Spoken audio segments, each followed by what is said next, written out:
You're saying 432 people didn't get paid today? That's how the morning started. Not with a glitch, not with a fire alarm, with my phone lighting up from Karen in HR at 6:17 a.m., practically vibrating off the nightstand. I didn't even need coffee. My spine did that thing where it tenses before your brain catches up. The kind of tension you only get when something you built, something you babysat for 7 goddamn years, starts unraveling without you. And I wasn't even supposed to be on that call. See, I had already been fired. Or, as the new VP of Operations put it, transitioned out. That smug smirk still lives rent-free in my skull. He called my payroll ecosystem prehistoric spaghetti code, like the system didn't pay his own bloated 6-figure salary every 2 weeks without fail. His pride and joy, Chad, his fresh out of Warby Parker, MBA-having crypto bro son, was streamlining payroll through the cloud. You know what that means? Spreadsheets. Literal Excel sheets with pivot tables that looked like they were made during a bender at Coachella. And before we go further, if you're new here, do us a favor. Hit that like button and subscribe. 97% of you are just eavesdropping like digital raccoons. Show some love. It keeps us alive and caffeinated. Anyway, before Chad, nobody really noticed me. I liked it that way. I had an office between the server room and the records archive, smelled like dust and burned coffee. I didn't need a window. I had logs. Logs don't lie. Logs don't gossip. They tell you where the bodies are buried, which batch job ran late, what tax bracket was applied where, and if some idiot in accounting tried to override a compliance lock.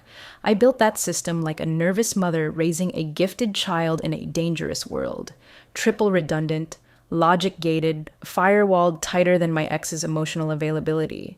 It wasn't sexy, it wasn't modern, but it worked. And no one got paid late. Not once. Every deduction was logged. Bonuses auto-calculated with proper tax offset. Garnishments flagged before they hit the wire. I even caught a fraud attempt from a shell vendor pretending to be a janitorial contractor for a building we didn't even own anymore. But none of that made it onto the PowerPoint when the new regime moved in. They wanted sleek. I was legacy. And you know what that means in corporate speak? Disposable, replaceable. Cute footnote in the exit interview. They gave me 30 minutes notice. No farewell party, no severance, not even a signed termination letter. Just a badged intern standing in the hallway with a cardboard box and instructions to escort me out peacefully. I didn't argue, didn't shout, just smiled and said, "You've got until the next pay cycle. After that, you'll notice." They thought I meant bugs. I didn't. I meant blood. Before I turned in my badge, I keyed in one final command.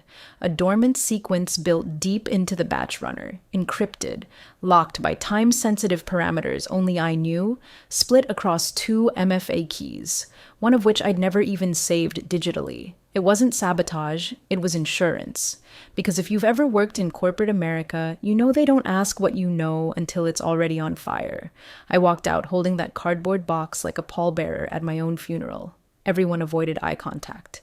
Karen tried to say something nice, but it died on her lips. I just nodded and left. That was 12 days ago. Since then, I've watched from a distance. Little things at first. A missed mileage reimbursement. A bonus incorrectly taxed, a sick day calculation that defaulted to 0 hours. I saw it in the logs because, yeah, I still had access to my private mirror instance. They forgot to revoke it. I didn't say a word, but I knew. By the next payroll run, the crash would be biblical. The first time I saw Chad, he was leaning back in a Herman Miller chair he absolutely didn't earn, tossing a stress ball like he'd invented air. Hair gelled, jaw sharp, dress shirt open just enough to show he'd been doing push-ups in his dad's office before the meeting. He didn't introduce himself. He presented himself like a startup pitch nobody asked for. "Guys, meet Chad. He's gonna be leading payroll transformation," the VP said, beaming like a proud stepdad at a bar mitzvah he didn't pay for. "We're moving to cloud-based AI optimization, real-time dashboards, no more black box processes." My mouth tasted like drywall. Chad gave me a look like I was a dusty antique on the shelf. "Who still uses scripts and batch files anyway?" he said, smirking at my screen like he expected it to start flickering in DOS green. I mean, what is this? 1998. I didn't respond, just tapped enter to finish running a quarterly compliance audit that had more logic embedded than his entire LinkedIn profile.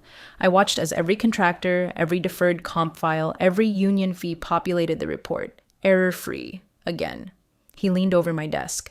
You've got all this hard-coded? Scripted, I corrected. Hard-coded would mean you can't change it without breaking everything. This updates dynamically. You just have to know where to look. Chad nodded slowly, clearly not understanding a damn word of it. Right. Well, that's why we're bringing in modular cloud systems. No more tribal knowledge. We're democratizing data. He said it like he'd just cured something. The VP clapped me on the back like we were old drinking buddies, even though the man had never once said thank you during open enrollment week. Ever. Elliot, we've appreciated all your contributions, but we need to modernize. And, well, Chad's going to take it from here. Just like that. No transition meeting, no knowledge transfer, no documentation request.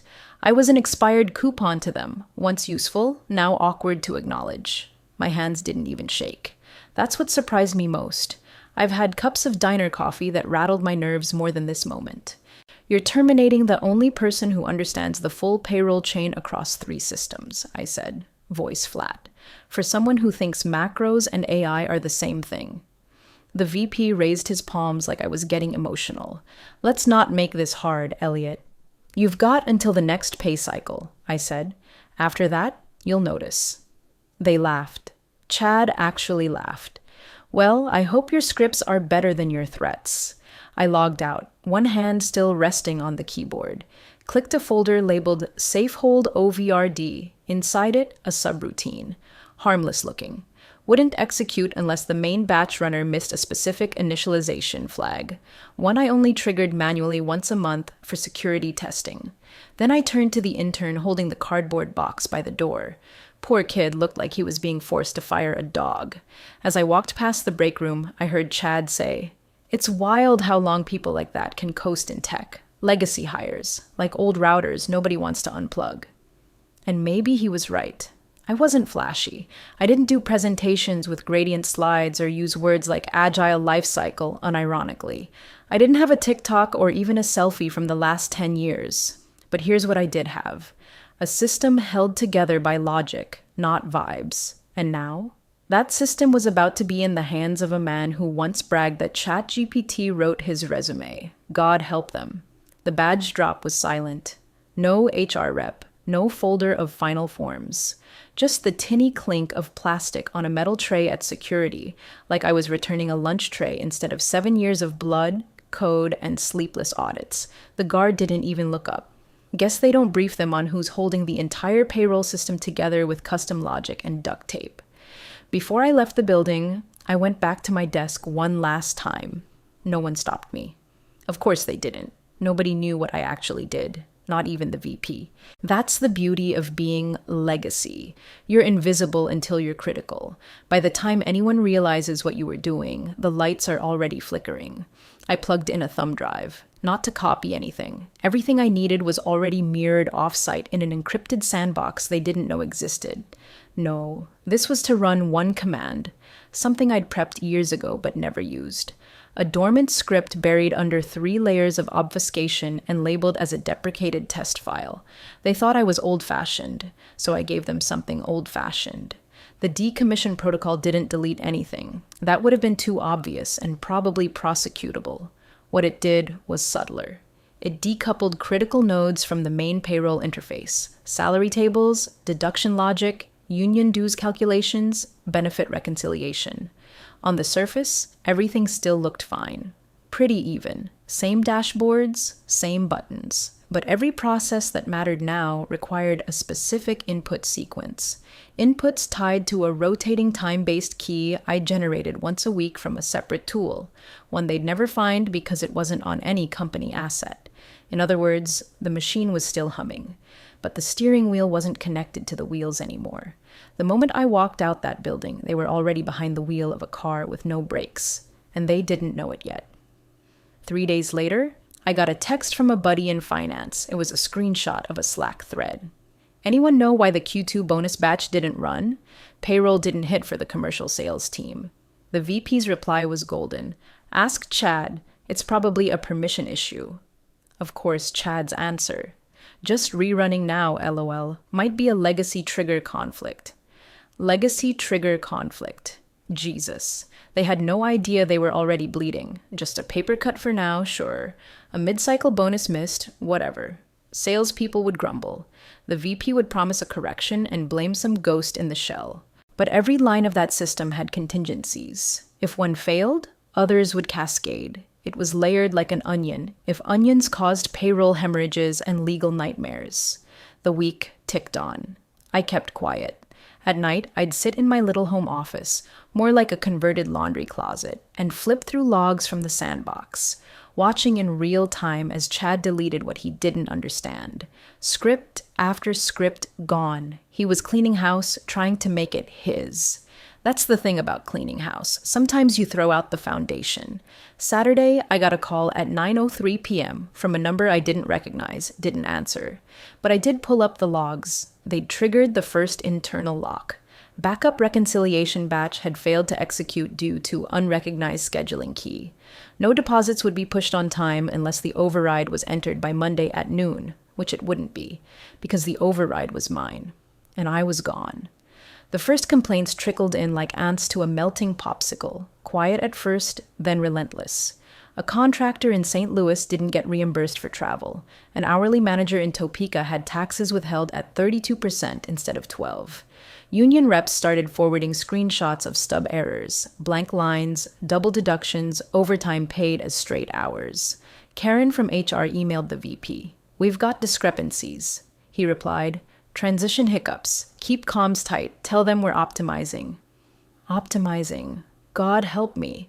From my desk at home, an old IKEA table and a keyboard with worn-off letters, I watched it all through my mirror instance. I didn't have access to their active systems anymore, but I didn't need it. I'd built a clone to test every variable before pushing live updates during my tenure. They never decommissioned it. Why would they? They didn't even know it existed. And that clone, it was screaming. One by one, batch dependencies failed their tests. Reconciliation logic buckled when pension calculations looped into Newell values. Tax schema misfired for 5 out of 9 states. A cascading logic error broke the county tax filters for every employee in Illinois. The UI still looked fine, of course, just a clean dashboard saying all systems green, but under the hood, fire, garbage fire, with gasoline. Chad, in his infinite TikTok-brained wisdom, started doing what any overconfident man with admin access and zero experience does. He deleted everything that confused him. If it had an underscore and wasn't mentioned in his 6-page onboarding guide, it went into the digital wood chipper. Gone. Clean. Simple. Efficient. Until he nuked a script labeled Union Q Recon Old.bat. Old. That was the keyword that triggered his little deletion crusade. Except that script wasn't old. It was a patch I'd created to manage specific union dues routing based on a collective bargaining clause from 2009.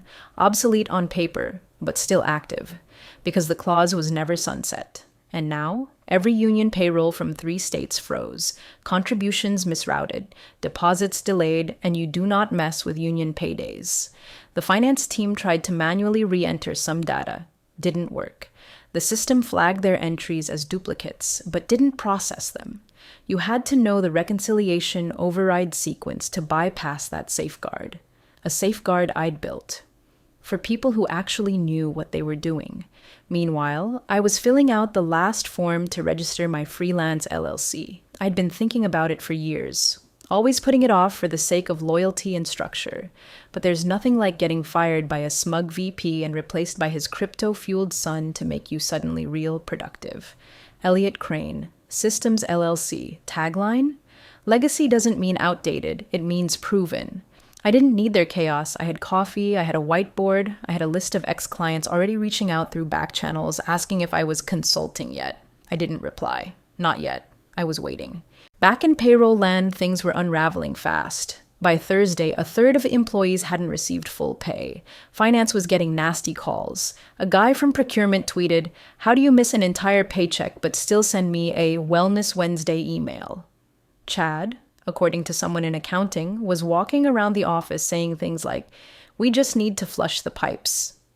Flush the pipes. This wasn't plumbing. It was a machine built on logic, precedent, and timing. And without me, they were just poking it with sticks. Still, I didn't say a word. Didn't post. Didn't call. Didn't even text my old team, even though I knew some of them were panicking. They'd learn soon enough. Because the next payroll deadline was Friday at 6 a.m. and nothing was aligned. Friday morning started with a scream. Not literal, but close. One of those sharp, panic-tinged, what the hell emails in all caps, sent from a regional manager in Texas at 6:04 a.m. BCC'd to legal, HR, and God knows who else. The subject line said it all. Payroll didn't land. Zero. Nothing. I was still asleep, but the notifications started hitting my burner email like buckshot. Not from the company, they weren't that self-aware yet, but from old friends, ex-co-workers, and even a guy I'd trained 6 years ago who now ran logistics.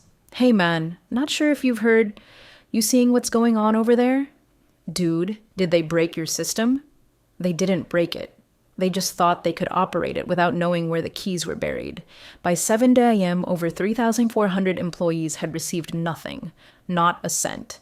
The ACH batch job had fired, but it didn't process. The logic layer underneath, the one that authenticated final approvals based on real-time contribution audits and benefit splits, had rejected everything. It logged the rejections. It even offered a debug suggestion in the admin console. But Chad had already deleted the script that handled those exceptions. The result?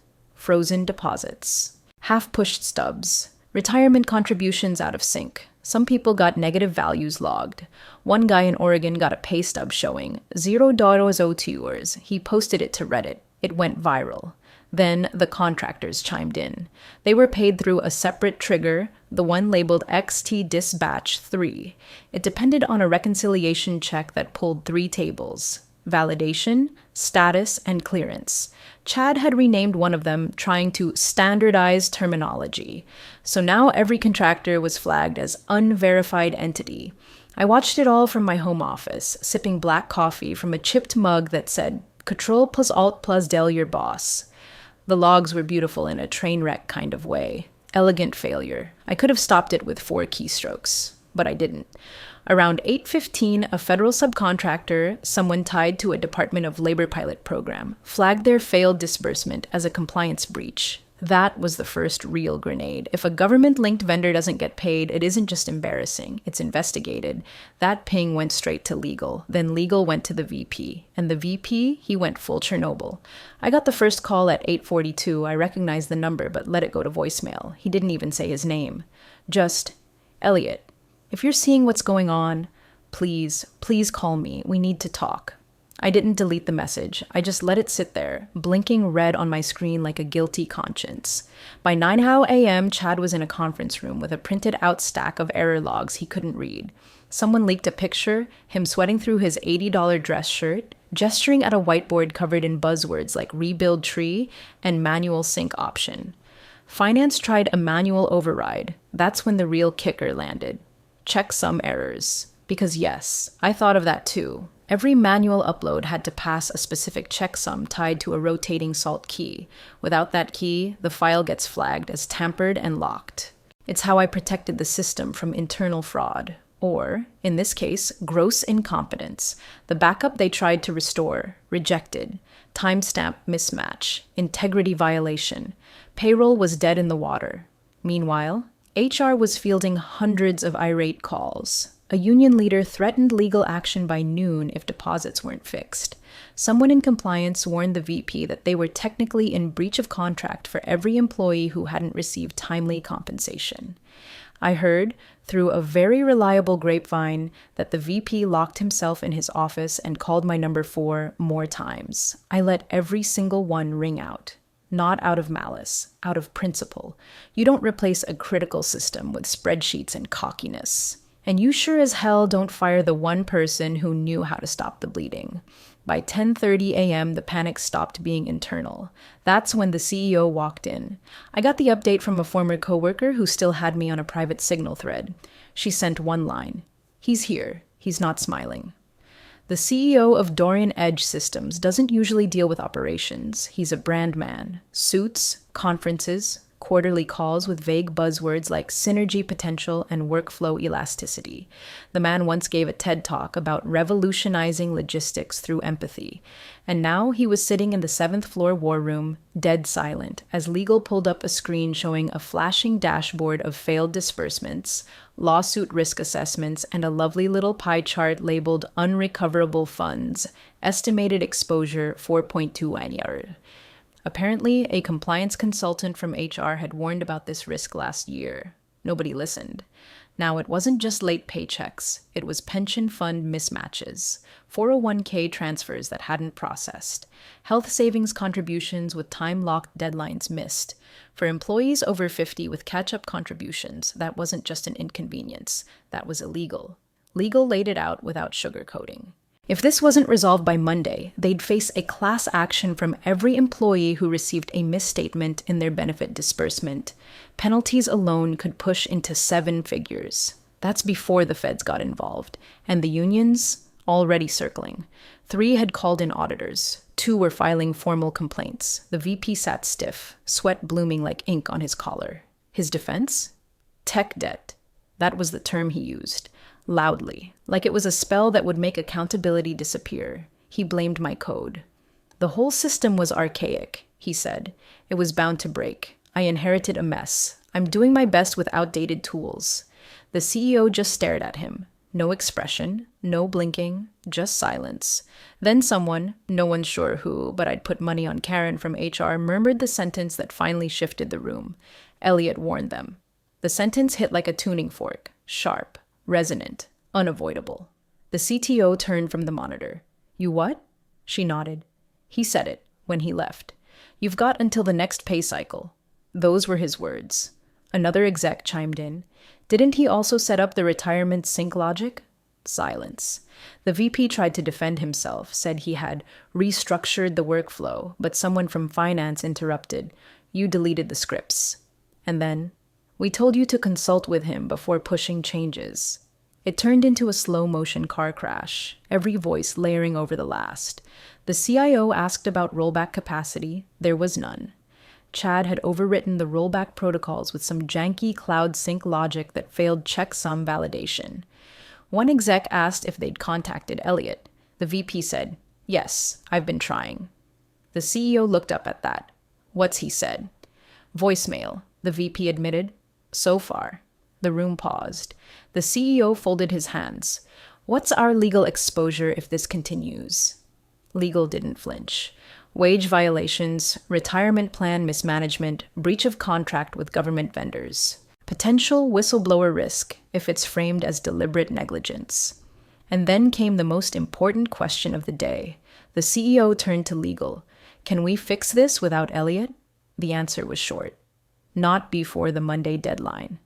Nobody said a word after that. I wasn't there, but I could feel the shift from 3 zip codes away. For 7 years, I was the guy they ignored, the system they didn't understand, the code they didn't bother to document. Now, I was the only one who could make the bleeding stop.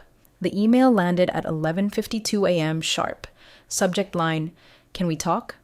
No greeting, no name, no signature, just those 4 words. I didn't open it right away, just stared at the notification like it might explode if I touched it. Instead, I made lunch, a real one.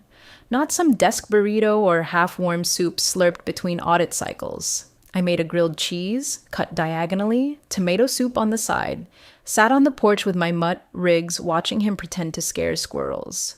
Every few minutes I'd glance at my phone. New messages came in, Signal group buzzing with rumors, LinkedIn DMs from recruiters sniffing blood in the water. A few, hey, I know it's crazy, but do you still do freelance types? I didn't respond to any of them. Around 6:03 p.m., the knock came. Not a call, not another email. A knock. I knew it wasn't Chad. He wouldn't know my address unless he stalked the footer of my old tax forms. And the VP, please.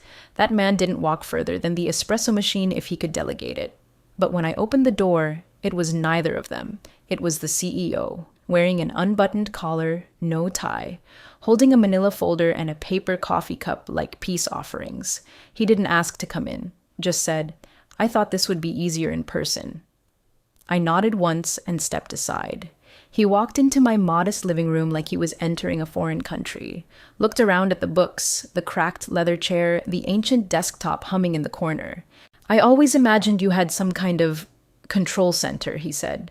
I gestured toward the rig. "That's it. Nothing fancy, just something that works." He sat, carefully, like he expected the chair to bite, opened the manila folder. Inside were printed screenshots of error logs, emails from legal, and one sticky note that said, "Retirement Calc Logic," circled in red ink. "We didn't understand what you built," he said. That was the moment I knew I wouldn't need to raise my voice. I wouldn't need to beg, or gloat, or even smile. The silence between us said enough. 7 years of being ignored, under-budgeted, talked over, sidelined in favor of shinier tools and trendier hires, undone by a single sentence from a man who finally realized he didn't even know what he didn't know. He set the folder down like a confession. "We thought it was just payroll," he said quietly. "We thought if it ran, it didn't matter how." "It mattered," I said. "It always mattered." He nodded once, then leaned forward. "We need your help." Not a demand, not a guilt trip, a genuine, hesitant request from a man who realized the roof was gone and the storm was overhead. I didn't answer right away, just walked to my desk and pulled up the mirrored logs, watched the red flags blink like Christmas lights in hell, saw a new one, compliance lockout from the federal subcontract. That alone could trigger an investigation. When I turned back, the CEO hadn't moved, just sat there, watching me. "I'm not asking you to come back full-time," he said. I need the bleeding to stop." I nodded slowly, taking a deep breath. The weight of 7 years, the humiliation of being discarded, the cold satisfaction of being needed, not wanted, but needed, settled into place. "I'll think about it," I said, and I meant it. Not because I didn't know what I'd do, but because he needed to know that I was the one choosing now. They sent the contract the next morning. Not through HR, not through legal. Through the CEO's personal assistant, marked "Confidential, Urgent, Sign Today." I didn't sign it right away. I read every word. It was clean, almost reverent, like they were afraid if they inserted too many clauses, I'd vanish again. My favorite part was buried on page 4 under the innocuous title, "Consulting Scope and Boundaries." No internal supervision. No scheduled team meetings. No performance evaluations. Access to all systems required for delivery. Retainer clause, 30-day minimum billing per month, regardless of hours. Hourly rate, 4 times my original salary. That's right, 4 times, per hour, for the same work they used to ignore. I added one thing in red pen before signing. Emergency override access reinstated, no secondary approval required. They agreed, immediately. No red lines, no questions, just a quiet, "Understood" in the follow-up email from the CEO. When I logged back into the system, my official contractor profile freshly minted, I saw the mess in its raw, unfiltered glory. It was worse than I thought. So much worse. At some point, Chad had tried to reset the logic tables and created a recursive loop that was canceling out valid entries after verifying them. It was like watching a vending machine refund your money and still eat the candy. It took 2 hours to patch the critical threads. Another 4 to rewrite the benefit reconciliation logic from scratch. That was Friday. By Saturday, the deposits were flowing. By Sunday, the tax forms started realigning. By Monday, the union reps were quiet. And by Tuesday, Chad was gone. No announcement. No farewell bagel spread. Just radio silence, his Slack account deactivated, his name scrubbed from the org chart like a typo. The VP followed the next day. Technically, he took indefinite leave for personal health reasons.